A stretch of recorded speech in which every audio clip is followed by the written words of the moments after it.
Nakakagulo lang daw si Attorney Harry Roque sa diskarte ng defense team ni dating Pangulong Rodrigo Duterte sa ICC. Ayon mismo yan sa abogado ni Digong. Buwelta naman ni Roque, hindi siya nakikialam. Nasa frontline ng balitang yan si Mon Gualvez.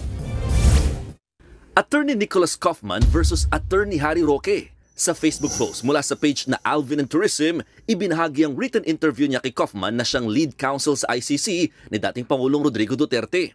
Medyo mainit daw ang ulo niya kay Roque. Ayon kay Kaufman, sobrang panggugulo ng dating tagapagsalita ni Digong. Kesyo sinubukan pa raw nitong idemanda ang Dutch government para makalabas si Duterte gamit ang isang crazy scheme na halos ikapahamak pa raw ng buong defense team.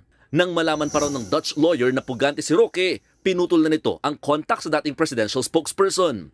Dagdag pa ni Kaufman, walang may gusto kay Roque. Hindi raw interesado sa kanya si Duterte o kahit sino sa kampo nito. Huwag na raw makialam si Roque sa kaso ni Duterte at bumalik na siya sa Pilipinas para ayusin ang sarili niyang mga gusot. Pero syempre, palaban si Roque.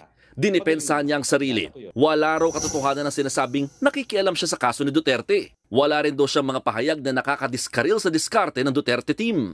Hindi naman talaga totoo na ako'y nakihimasok. I adhere to the strictest ethical standards. At alam ko na isa sa pangunahin talagang rule of ethics ay huwag maghihimasok sa kaso ng iba.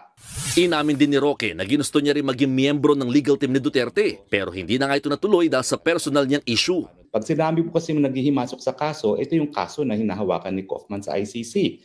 At mula naman na naging malinaw sa akin na ayaw niyang makipagtrabaho sa akin, hindi ko naman pinagpilitan ng sarili ko. No? At binigay ko naman ng buong-buo kong tiwala kay VP Sara nung pinili niya itong si Kaufman.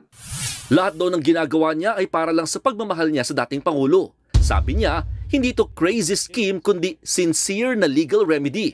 Ang gusto lang daw niya bilang isang foot soldier ng mga Duterte ay ang makabalik ng buhay si Digong sa Pilipinas. Samantala, tinutulan ng Office of Public Counsel for Victims ng ICC ang hiling ng kampo ni dating Pangulong Duterte na ipagpaliban ng desisyon kaugnay ng jurisdiction. Ayon sa kanila, wala itong sapat na batayan at hindi makakatulong sa interes ng mga biktima. Dagdag pa nila, ang matagal na paghihintay ay lumalabag sa karapatan ng mga biktima na magkaroon ng legal na katiyakan at makilhok sa proseso. Hiling ng OPCV, hustisya, hindi delay. Nagbabalita mula sa Frontline, Mon Gualvez, News 5. Mga kapatid, Mean Los Baños po, huwag magpahuli sa mga balita at impormasyong dapat ninyong malaman. Para sa mas malawak na balitaan at diskusyon, mag-follow at mag-subscribe na sa social media pages ng News 5.